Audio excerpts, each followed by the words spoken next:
Welcome to the Banker Lamp. Please enjoy the video. You begin by confirming the essentials. Your carrier and plan must support 5G and your iPhone must run the latest iOS. Once done, go to Settings and install any pending update because software fixes 5G bugs. Then restart the device and quickly toggle airplane mode on and off to force the modem to re-register with nearby towers.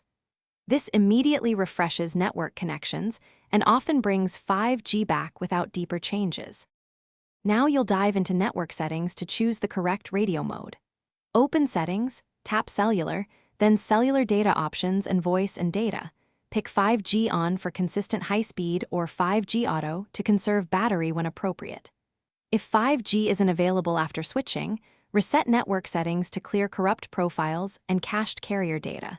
This removes saved Wi-Fi passwords but restores radio defaults. After the reset, reconnect to Wi-Fi and reselect 5G mode so the phone negotiates fresh network parameters.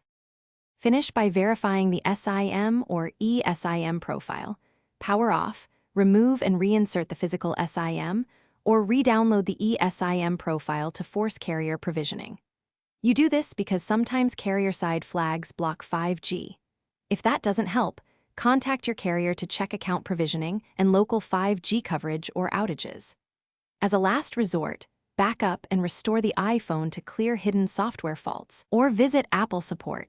This addresses hardware radio issues that software steps cannot fix.